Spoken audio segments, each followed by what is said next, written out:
welcome to Work the Left Side. I am joined tonight by Jazzy Greg.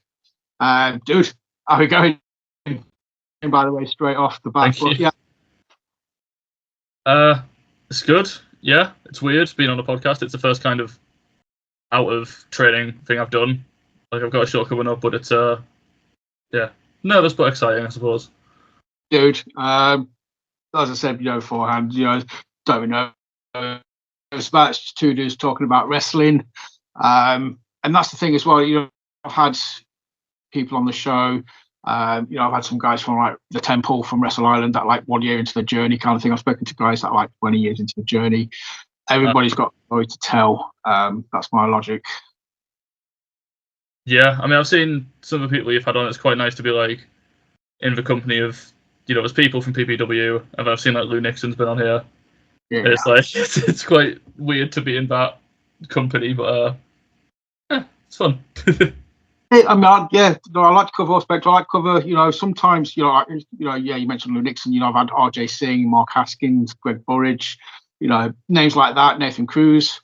But then, like you said, I've had probably about 20 odd people from Pursuit on by now. 1 year into the journey, 2 years, 3 years, 4 years. Sometimes you guys, that a year or two in, that are just, so excitable. It's all ahead of you. Mm-hmm. They're sometimes the easiest conversations. I go into them thinking, we've got to struggle to find something to talk about sometimes. Never the case. It's exciting and everybody's really eager and happy kind of thing.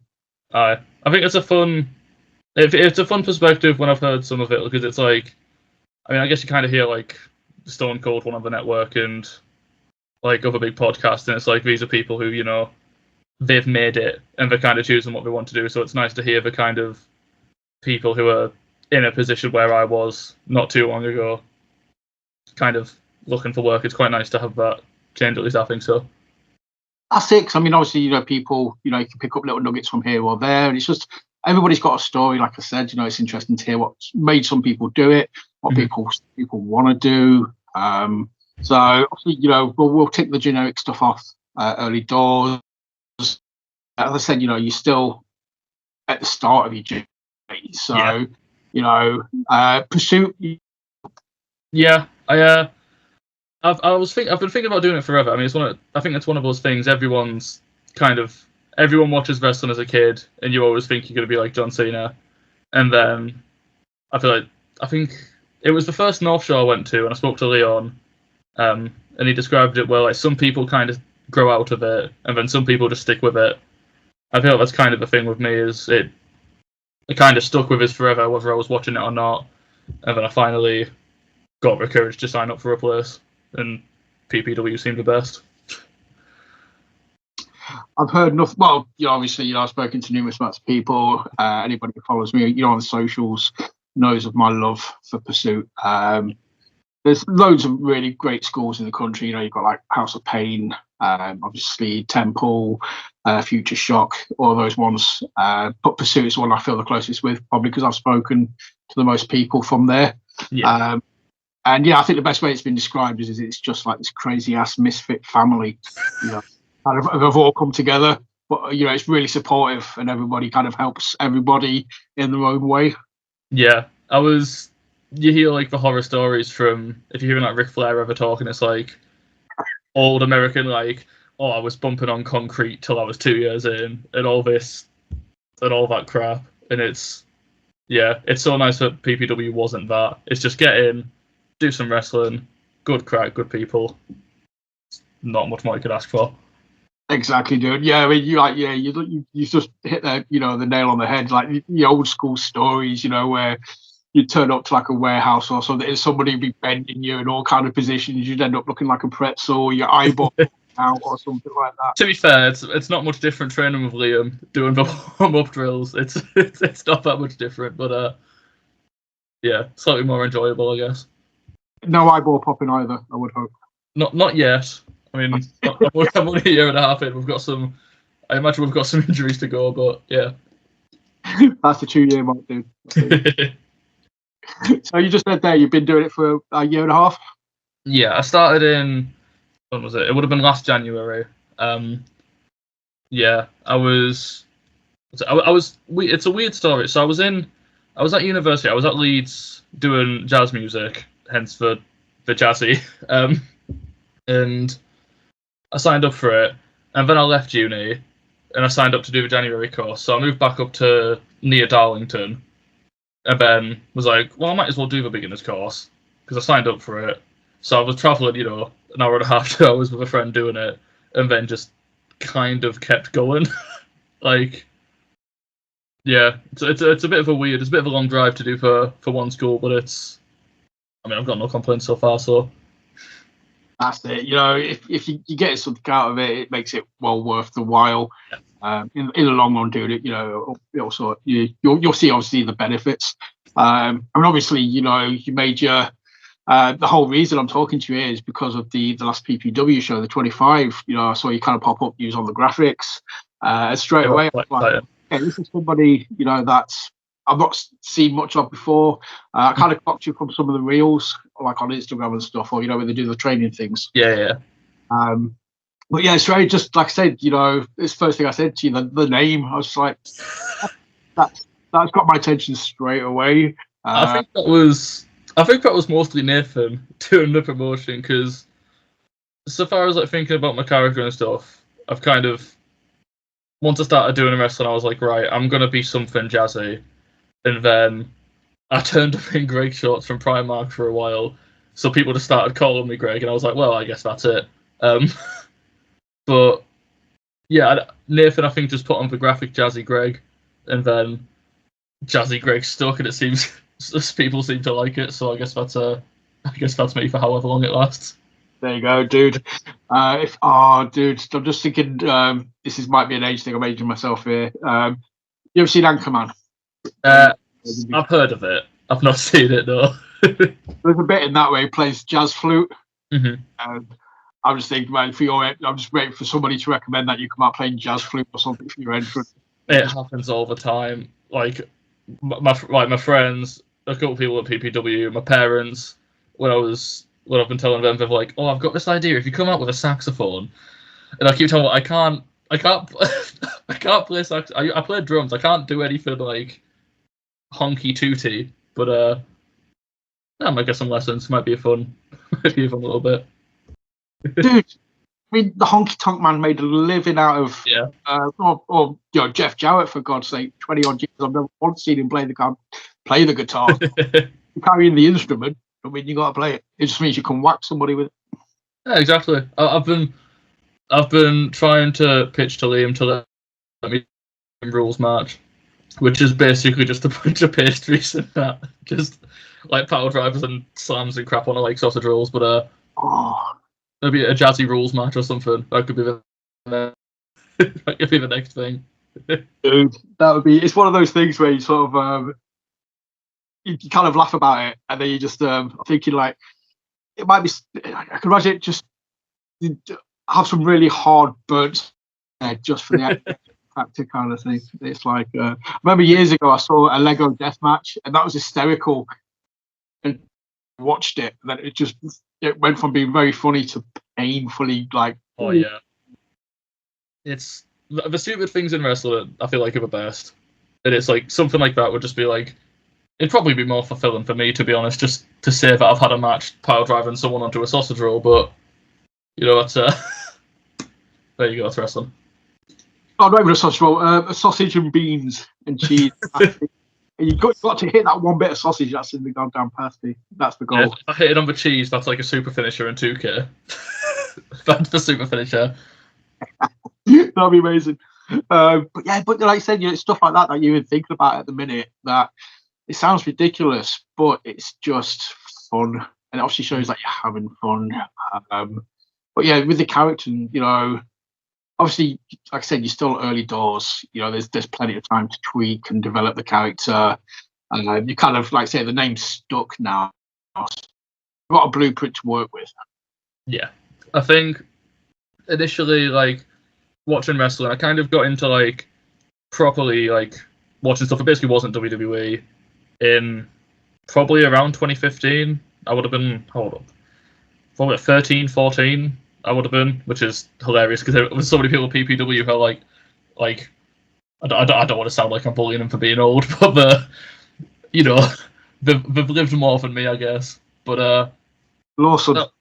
yeah, that was kind of That was kind of when I first got watching it. So it was like when like Kenny just took over Bullet Club. That was the big thing, that Black and Gold NXT. And yeah, I think I had this idea for like characters, you make on the games and stuff, and it's this big, like, I think everyone did it, like, big brooding, comes out in weird masks and props and stuff, and then I think I started PPW, and then when I was starting, like, actually wrestling, I think I started to enjoy acting like a very, very, like, posh, snobby, like, person. I was like, oh, this is going to be me, this is going to be cool, I can come out and hit people with, like, a snare drum or something. But, I think I was also just watching a lot of Walter act very prim and proper. Yeah.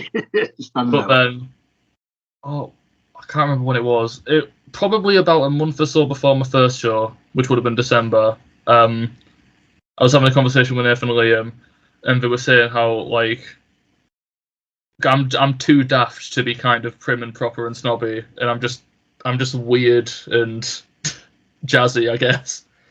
So I guess that's where it started coming into, like, just, I suppose out of the ring being a bit more daft and stupid. I really like the kind of hard hitting stuff in the ring, but out of the ring, just walking about and stuff, coming out in a silly little tuxedo and the weird hat. I guess that's just me. At least it is for now.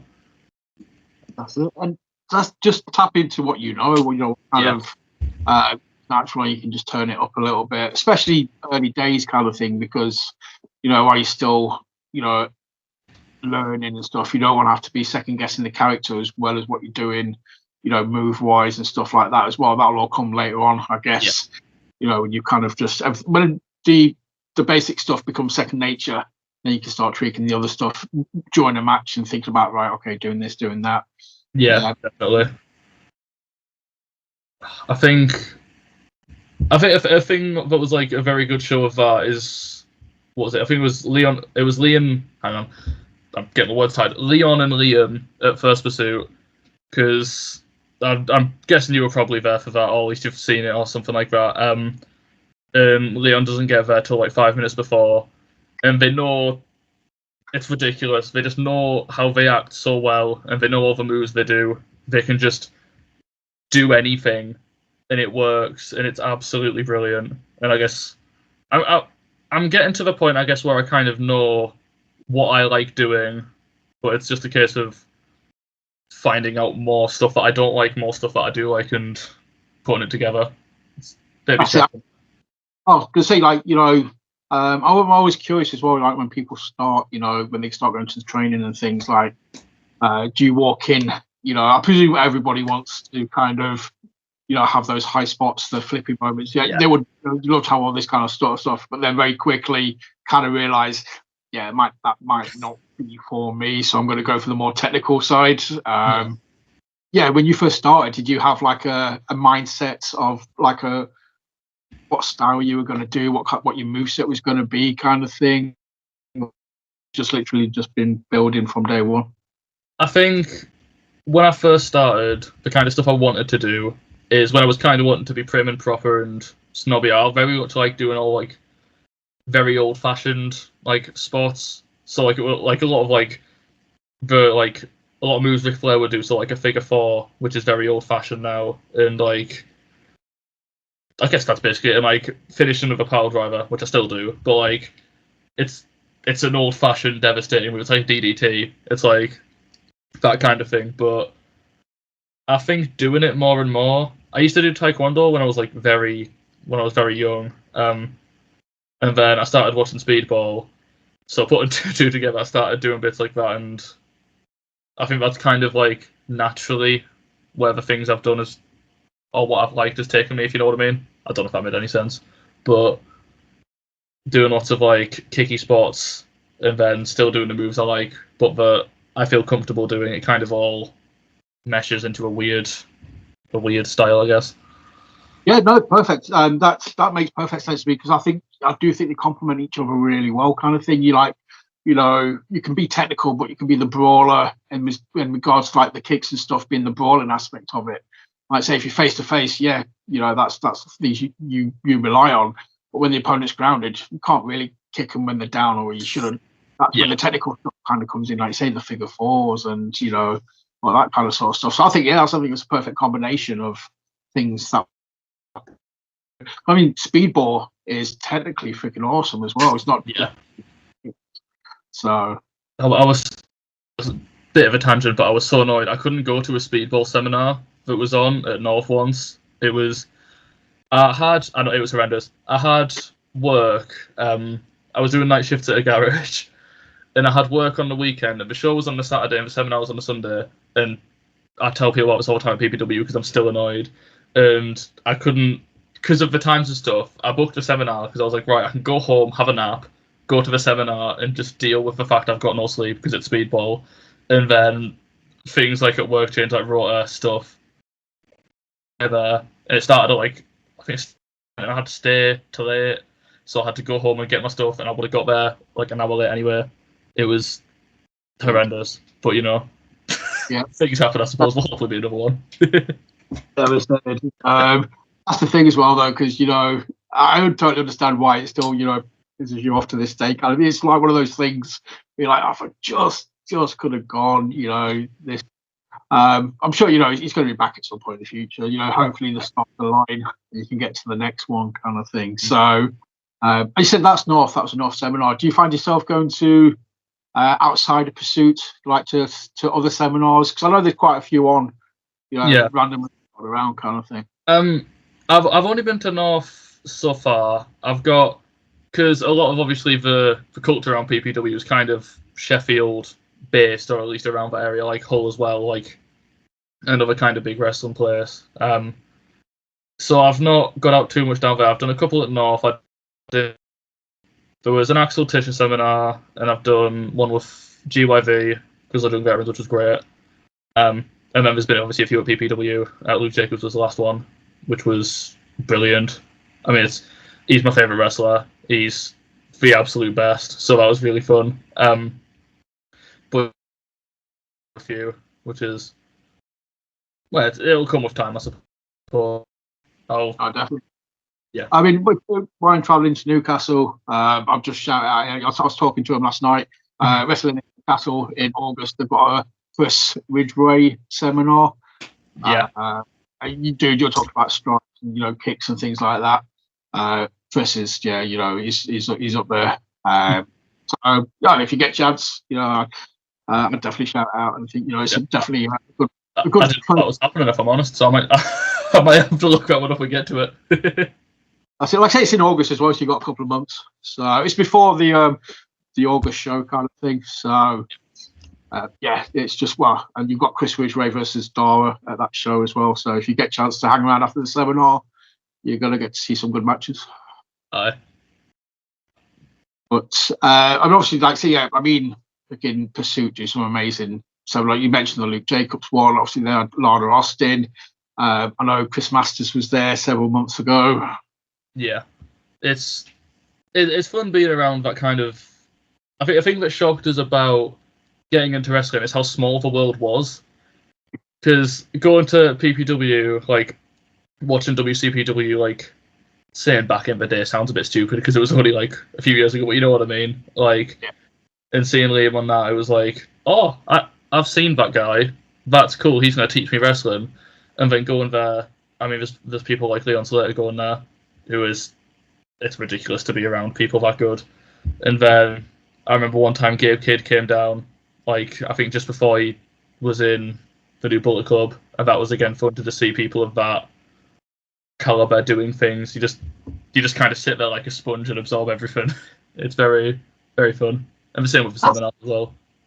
That's it, though. I mean, the thing, as long as you're there, you're willing to learn. Like sort of said, you know, and that's the thing. I think it's all about the networking as well. So, you know, you get to meet these guys, you get to talk to these guys, they kind of get to see your face, you know, and who's to say, you know, 2 or 3 years down the line, you're not going to cross paths again and they'll be like, yes, all right, yeah, you know, and straight away you've just got that talking point. They remember you and they can be like, okay, cool. And that's it. You know, it's a foot in the door somewhere else. Yeah. it's a small world, man. Everybody kind of knows everybody through somebody else. It's always about who you know, and everybody says it's all about networking. Yeah, well, it's how I've got the show at CWE July 13th, that's how that's come about, because it's a tag match. It's like a tag gauntlet. It's me and OJ, Jazzy Vibes, and Posty and Aiden, and it's talking to Posty. Well, there's also obviously some other teams in it, but talking to Posty. Yeah, he just messaged OJ and me saying, "What are you doing July 13th?" And just immediately we're just like, "Yes, please." Get us anything, please. it's a first step in it. I mean, we'll meet someone there, and hopefully it'll go wherever. That's the Blackpool one, isn't it? Yeah, Fleetwood. Yes. Because last time I spoke to Aidan was on the show a few weeks back, kind of thing, and he was on about, I think it was before the last CWE show, kind of thing. Mm-hmm. I spoke to Glenn recently. He said they were going back. They're like, there's like a tag team gauntlet, which is also what you guys are going to be involved in. Yeah, it's going to be fun. It's a bit different. I suppose there's no other way of learning than doing the things. So doing like new environment, like it'll be weird working in front of a crowd, but don't know who I am. It sounds daft because I'm obviously just starting, but even at PPW shows, everyone kind of knows everyone. So it's going to be fun kind of going out and trying to introduce yourself to a wider world. So this is your first sort of outside booking. This is always something else that kind of I kind of like to talk about, especially people like in the first, like still in the early days kind of thing. Is that the excitement? Because obviously like I said, I'm in PPW 25. That is a show, kind of thing. Obviously, it's there for a reason, but it is a show for you. That show is very, very cool. But it is a pursuit show. It's the safe house. It's where where you learn. I always like to get people's thoughts on when they first get that first booking. Outside. Obviously, what this is. This is your first paid gig, really, outside of the school. Mm-hmm. It's terrifying. It's one of those things. It's like it's the unknown. It's like I've done. I've gotten to the point now. I think I can put on a wrestling match. I can act like myself and kind of do some of the things that I do. Like I'd like to think quite well, at least well enough to obviously get a booking. But it's still like first time going out doing a thing. Thankfully it's with people I know. Thankfully, like that's another thing I'm really thankful for. Is it's PPW guys in a different place, so there's that kind of I guess safe house, safe space, like you're saying. Yeah, you kind of got association kind of thing, like, and obviously Posty and Aiden, two of the nicest guys you'll ever meet, kind of thing. So if they're in your corner, nothing to worry about. It's you can go there, feel relaxed. Obviously, I had the butterflies, but put on a show.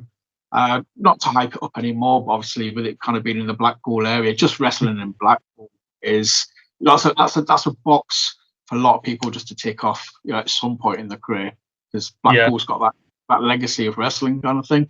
And dude, I don't want to make it like any more nervous and be like, shit, you can't fuck up, it's Blackpool. Well, hey man, you tick that box early, dude. You've got to do everything for a first time at some point, haven't you? So whether it's a PPW show like Blackpool, whether it's in a perfect world at some point, some arena somewhere, down the line, it's going to be a first time anywhere. So that's the hopes. Dude, I've got to ask as well, though. Obviously, spoke to, I was going to call him Joey Cement, Joey Slade, Joey Wrestler, whatever name he's going by, any other promotion. He showed me he's got I think he got 10 quid for his first show outside of the school, and he's got it framed in his bedroom. That first Christmas. Yeah, he framed it. I always thought that was very, very cool. I don't know what I'd do. I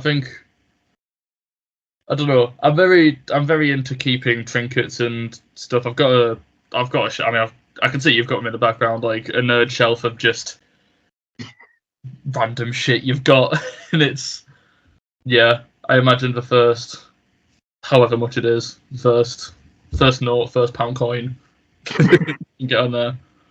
There's a quid. Well played. Exactly.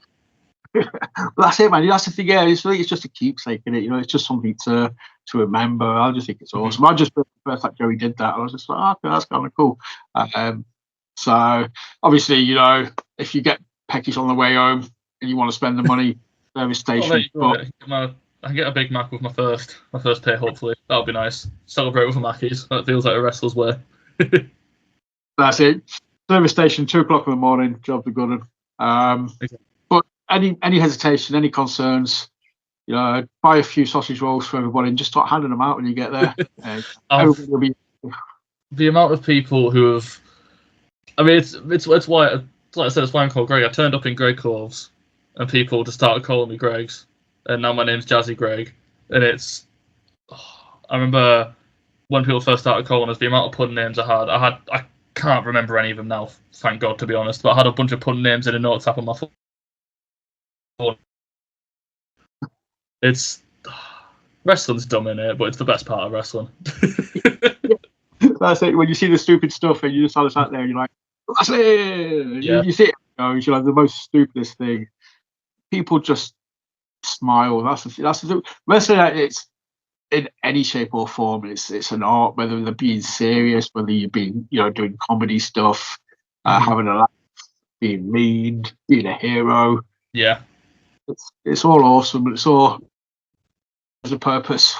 There's flavors for everyone. It's why I really like watching one of the first big things I started watching was a lot of New Japan, and that's obviously a very big thing over there. You've got Via Card, the Naitos, the Zack Sabre Juniors being like, I say it's being a serious wrestler, but he's a serious wrestler, but he's still calling people in that weaselly voice, and it's the funniest thing in the world. And then 5 minutes later, he's pretzeling someone. It's the best. It's awesome. It's just like you said, just being able to. You got the serious stuff, but yeah, I love Zack Sabre for that. When he cuts a promo, he's just doing this or saying that. You kind of look at him, you just think, and then you see him in the ring. If you've never seen him in the ring before, if you'd only ever seen him cut a promo, you'd set a bar, an expectation, and then you see the ring, and it's like, yeah, okay, that's going way up here now. I think one of the first. When I was about to go to PPW, I was watching some of Liam on YouTube to be a bit of a nerd and a fangirl, and I saw a match he did in WCPW, and that's like, again, I say relatively old. It's probably like 7 or 8 years old now, but he had a match with Zack Sabre Jr. It was brilliant, and it's fun seeing.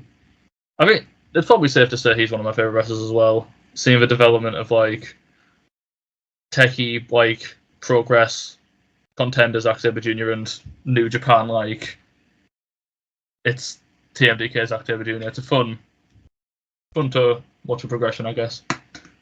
The evolution is crazy when you think about it. It's hard to, you kind of forget, that he is English. That he's one of everybody talks about English exports. Making it big in America or overseas, and it's very easy. Forget about Zack Sabre Jr., but you just kind of he's like, for me, he's like one of the best ever, country to go abroad and do what he does. Yeah, I think I guess he's similar to Luke Jacobs in the sense that he's got his own. He's one of those people where he wrestles in his style. Like you can say you've got like an American style and you've got like a Japanese style, but you watch Zack Sabre Jr. wrestle and it's a Zack Sabre Jr. match or it's a Luke Jacobs match. It's that kind of thing. It's yeah. I guess I hope to be that one day, but it's nice to see him from that. That's it, man. I mean, obviously, you're so far into the journey as you are. Obviously, you got into it as a fan. We talked about watching wrestling. Are you still able to? Again, this is something else that I was kind of. Some people can say yes, some people can say no. Some people can kind of find that happy medium. But are you still able to watch wrestling as a fan, or do you find yourself kind of picking it apart, or do you sit there with a notebook and like a pen and a notebook? I'm not a notebooky person. I think I've never, even in school and stuff, I wasn't like a massive notebook person, but I was like good at the things I was good at, and I think that's partly because I enjoy them. It's the same with wrestling. I can sit and I think any time I'm watching a show like for the first time, whether it's live, whether it's like a WWE pay-per-view or anything like that, I'm sat there and I'm still just as giddy as I was when I was 12, watching it like the North shows, like going to them somewhat recently. It's just the atmosphere's class, and I'll go with my parents, and they're not massive wrestlers, but we're all sat there. I remember my dad was absolutely like leathering hard my Dan, just bullying him when he was walking out. It was absolutely brilliant. But yeah, I think it's. I weirdly think I'm not watching as much as I did before I started wrestling. I guess I'm more intent to like rewatching things. I've got some matches that I can rewatch over and over again, but I think most of the time I'm watching it as a fan. I think I kind of like the learning of just stuff will go in and my body will realise when that's happened. But until then, I might as well just be a 10-year-old child again. That's it. I think that from the sounds of it as well, it's like, if you're watching anything new, if you go to a live show, you're there as a fan. It's still new, it's exciting. You kind of lost in the moment. I think I can imagine kind of like head on. You've already watched before. You'll watch something from kind of thing. Like you mentioned, like the old school kind of style, like the figure four, things like that. I can kind of imagine you going back and like, again, showing my age, but looking at some old school William Regal stuff or some Demon Lenko stuff, things like that to see, to look at the old school stuff like MJF style, where we are now by learning what they did, 10 years ago or 20 years ago kind of thing. I think if so far as old school stuff, I mean, it's the Flair Steamboat trilogy and pretty much anything Ric Flair I absolutely love. I mean, probably shouldn't have been wrestling until he was 70, but when he was when he was a bit young, he was the absolute man. I think like going back and rewatching it, it's nice. I think another thing as well, when I go to PPW, a lot of the time I'd get there quite early because I'd have to set off so early, so I thought I might as well make a day out of it. They do the beginner classes before the main sessions, and when I was going like an awful lot, when I had a lot of free time, seeing the different blocks of beginners and kind of seeing my progression, rewatching that happen over and over again, where it's like learning to take your first bump, and then when I'm watching the next lot of beginners, it's like, oh, I can do that now. And then some of the tech stuff, when the next lot of beginners come in, I'm like, oh, I could just kind of do that. It's the same thing watching like old wrestling, being like watching Flair and Steamboat for the first time, not having done it, and being like, that's absolutely magical. And then some of the tech stuff, I'm like, oh, it just moves so smoothly. And then seeing that and kind of absorbing it, and it's wild. I've got to address this because, again, if anybody knows me, I don't address it. Be like, hang on a minute, you sat on the fence. Like, no. Right, by the sounds of it, you're a massive, massive Flair fan. In your opinion, would you say he's like one of the best ever? Probably. I think.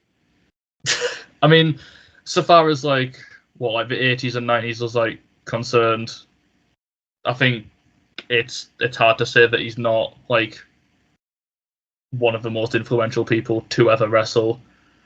I mean, it's one of those things when you've got spots named after you and people do things and you think that's that wrestler.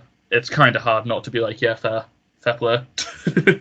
Yeah, right. Because anybody knows me knows I'm not a massive. I don't know if I just haven't seen the right things. But for me, I'm on the corner of if you've seen one Flair match, you've seen them all. And I'm going to get absolutely arse-chewed on this. I know I am.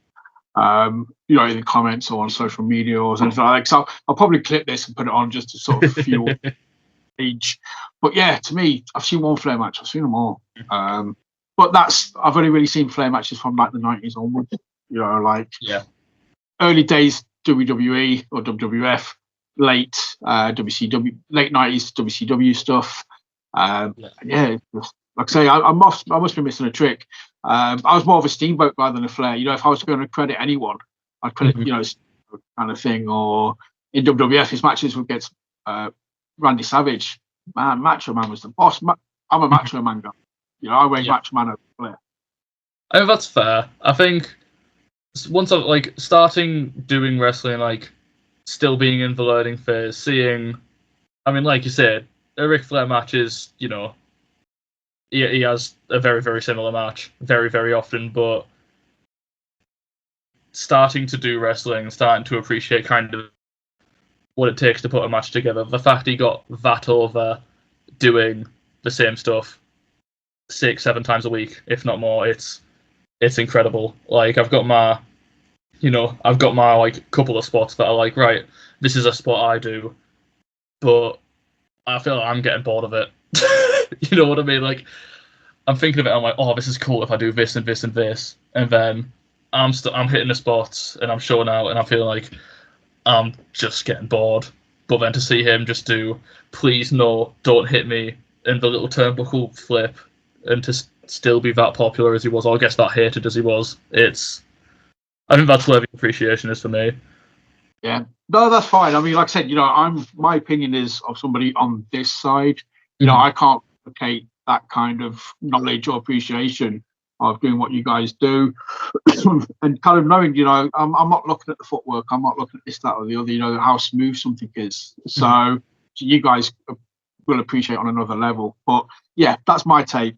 But when so many wrestlers claim he's one of the best ever, my opinion don't really mean shit. Just my opinion. When wrestlers are, there must be truth to it, basically. I mean, I think it should be a respected opinion, in fairness, because you're like, I mean, you're one of the people consuming the product, as it were. Like if the fans' opinion didn't mean anything, you wouldn't have fans. It's like that kind of thing. But I think it's also a time period thing, isn't it? I mean, it feels like watching old wrestling. It feels like sometimes if you're just watching it for fun's sake, if it's not someone maybe you're really into, you kind of just start watching. Oh, that's the 17th headlock takeover that's happened. But then if you're like someone, or you kind of, I guess, are wrestling, you're thinking about the structure and the way people are building spots and stuff. It's quite fun as a wrestler, I suppose, to watch that kind of, I guess, what a lot of people would call a simpler style. That's it, and I suppose you're obviously looking at the psychology. You kind of see what they're doing to plant seeds here and there, kind of thing. And I mean, it kind of makes me laugh because me and somebody else me and James Carr from True Grit, we were watching like all the pay-per-views from '97. I'm fucking up. I'm going to sound odd. So that is what, sort of 27 years ago now. And obviously we're watching wrestling from 27 years ago, which sounds mental. But I think we look at that point, is a lot of the stuff from there still kind of stands up today. Like the Bret Hart, Steve Austin, all that kind of sort of stuff that still works really well. You've got your Eddie Guerreros, like I said, your Dean Malenkos, Rey Mysterios. They was all kind of hitting the stride at that point.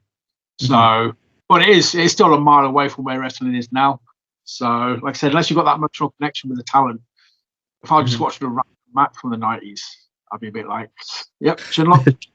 There we go. I suppose that's another thing as well when you're watching like an old wrestler. Is that I say an old wrestler, but if you're watching like an old match and you're still getting into it as much as you would, I guess, a modern one, then you know that they're doing something right even for the time. Because I was listening to the North podcast that Liam Rory and Bowers do, and they were talking about the Eddie Guerrero Rey Mysterio match, and it's one of those things where like I think they said having a match like that and watching it nowadays, you'd be like, oh, that'd fit right in with like an AEW like lucha high flying thing. But to go back in time and watch it when it was happening, like I couldn't possibly imagine what people thought then. Because if that's what it's like now, it's like, oh, this is really impressive wrestling now. God, what? Like that's what I mean. I was just why the reaction was so good and why they're two of the best ever. But yeah, it's insane. It was miles ahead kind of thing. And I think that's the thing. Sometimes you'll speak of people from that era kind of thing and say that they were like 10, 20 years ahead of where they should have been. That's the thing as well. Like I said, you can go back and watch that kind of, especially when you're learning the trade. Is there anybody that you kind of go out of your way to watch their matches? Kind of not nick stuff, but kind of think like, okay, probably take that and twist it a little bit and make it a little bit jazzy. a little bit Gregsy. I mean, obviously love Lou Jacobs. I think and the Japanese style a lot. So yeah, like a Luke Jacobs, when I was first getting into watching stuff, the Kenny and Okada like trilogy, quadrilogy was, and that was the thing in wrestling. It was class. But yeah, it's a lot of like, I guess, modern wrestlers for me, because I like watching the modern stuff, and I feel like that's obviously where I'm gonna, in a perfect world, that's where I'm gonna be. So I quite like watching the Jacobs, the Zack Sabre Juniors as well was another one of like getting so much out of just tech wrestling is brilliant. And I mean, Liam from PBW does the same thing. It's great watching someone like the thought process behind tech wrestling, not just being like headlock something something. Right, let's run the spot. It's good watching that kind of. And so whenever I can, I'm just kind of watching a lot of Luke Jacobs and New Japan, really. Yeah, can't fault you. Seen Luke Jacobs a few times over here. I saw him at 1PW a couple of times, seen him, elsewhere. Yeah, that dude's freaking amazing. Like you said, he's one of your favourites. Totally see why. I think it's definitely, again, it's one of the British names that it's easy to forget about, and then you kind of feel like a twat for forgetting about it. Like the dude is, but he's not on everybody's lips like tongues like he should be. He should be in most people's top 5 in this country at the minute, kind of thing.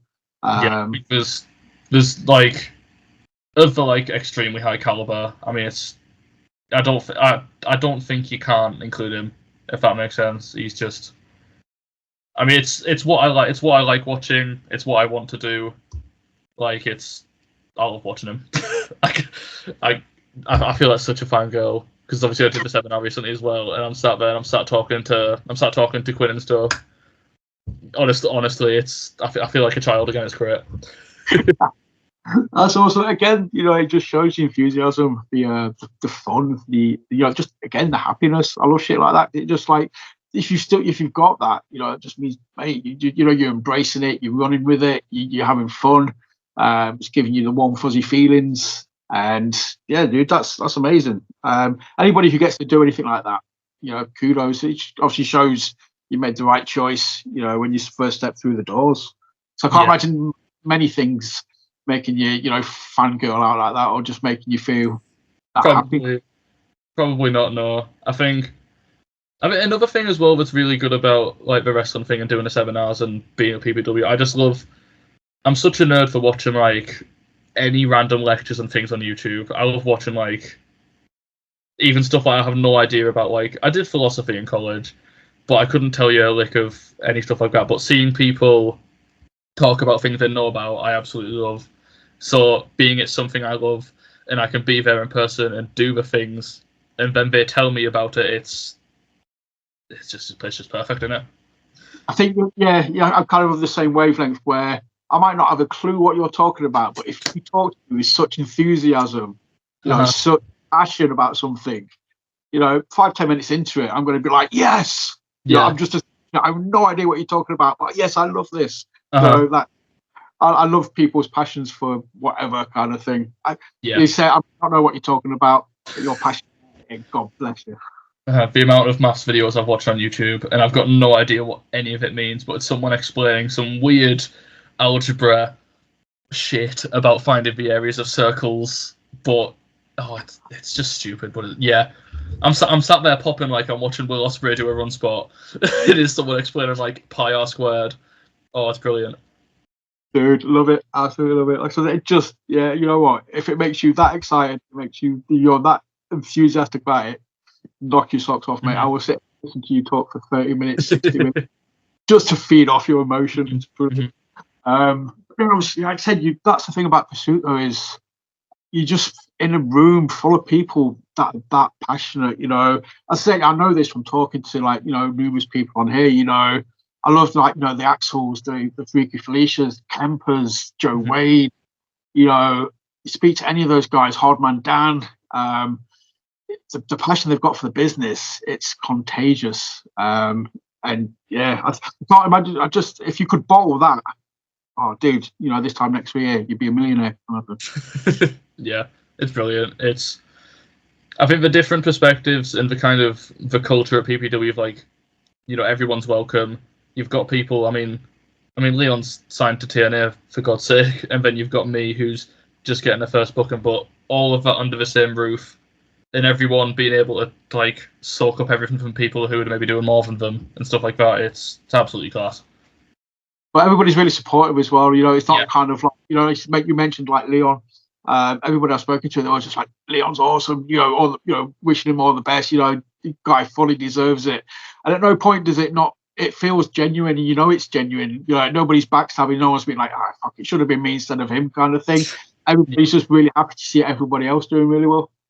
Yeah, it's nice that there's no politicking. I mean, it's obviously a wrestling school, wrestling facility with like its in-house shows, but there's no politicking of anyone. Everyone's, you can ask anyone, oh, how was that spot I just ran? How was my selling in this bit?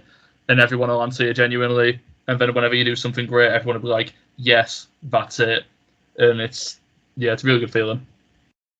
That's it as well, because this time as well, you know, like when you're getting compliments, it's genuine. If they don't like it, they'll tell you they like it, but they tell you in a you know, it's, I can't think of it, I've totally lost my train of. It's a, what's the word, positive reinforcement kind of thing. Basically, it's like okay, yeah, it was bad, but it was bad because of this. Mm-hmm. You know, you may try this instead of just saying, oh, it was shit. Yeah, you know, they explain constructive criticism. That's what I was looking for. Yeah, definitely. It's, I mean, like you say, yeah, it's what I was saying it like a little while ago, where it's just like you go to like, you hear the horror stories of going to schools, and it's like, you're doing this wrong, you're a shithouse, go home. Whereas being there, it's like, oh, I think you did this wrong. I've done this differently, and this has worked for me. Try it, and then stuff clicks, and it goes from there. That's it, dude. Obviously, talking, you know, when I've spoken to people as well, you know, again, I don't know if this is coming to focus yet, or at what point this kind of becomes a focus or a thought process. Obviously, social media. I think, you know, with wrestling. Also, I know you and me, we talk on Insta, but that's on your personal kind of account. I know, obviously, social media is there. It's a great place. Once you get more matches, you know, under your belt, you've got things to show. Mm-hmm.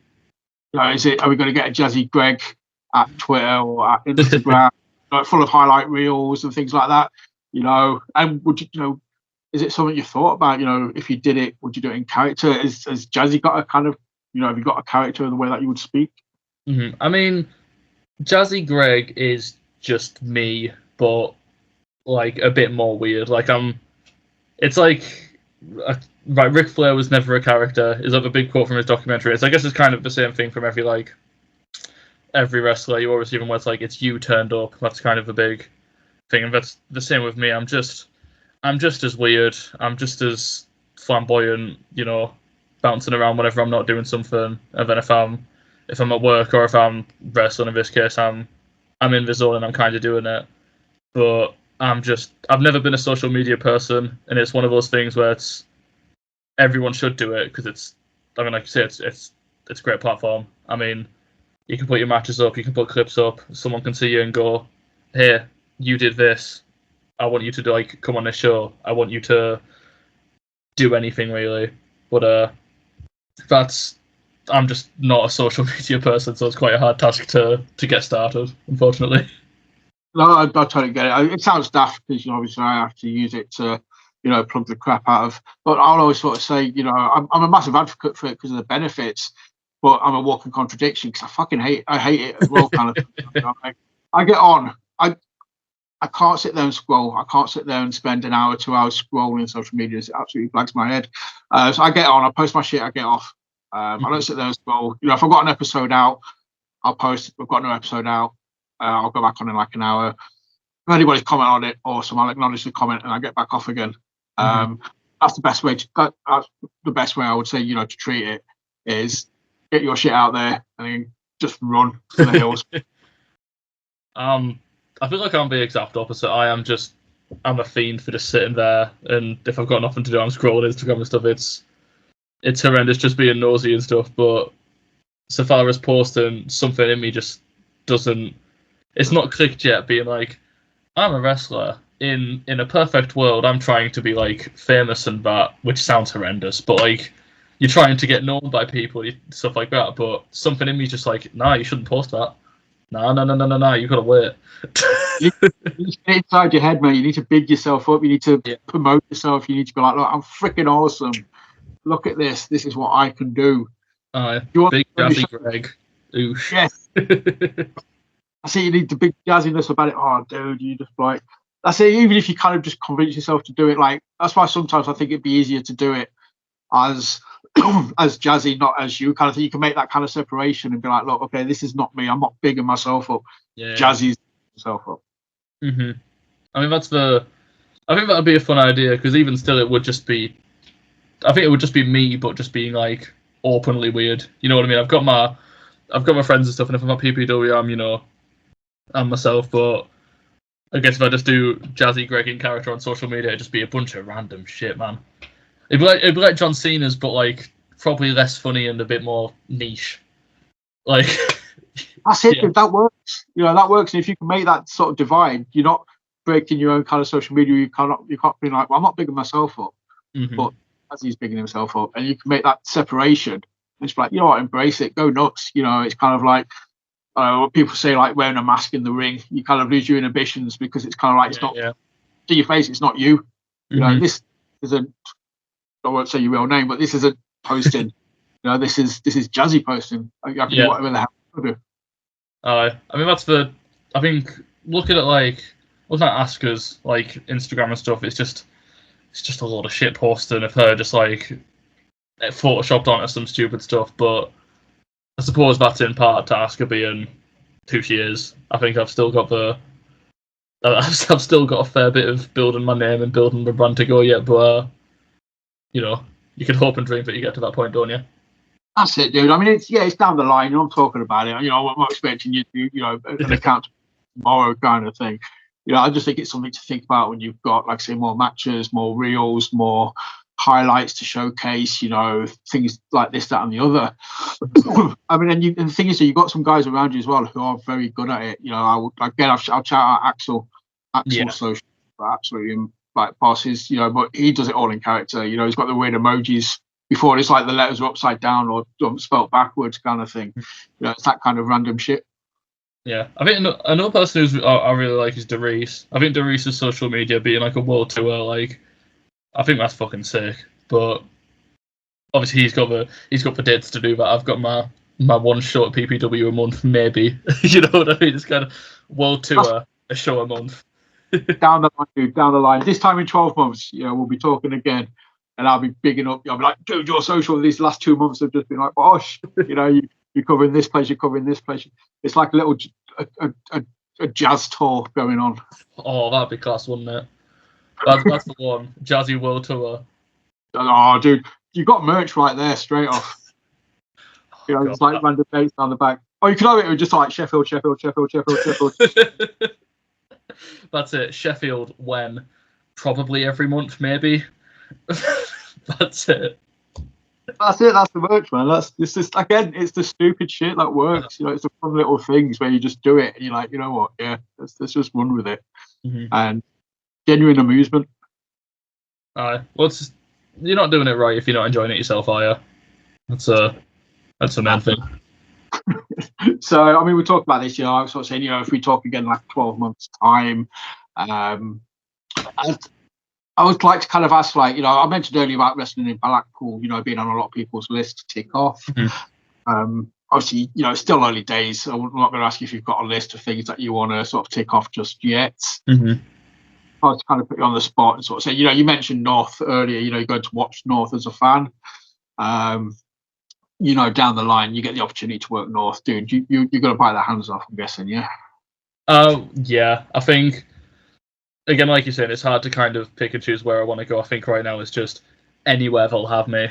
Bring me in, give me a penny and a handshake, and then I'll go wherever. But I think kind of as a major milestone, I'd love to do North at some point, even if it's just like one of the pre-show matches or something. It'd just be nice to be on a show that I've actively watched and I've been a part of, fan of.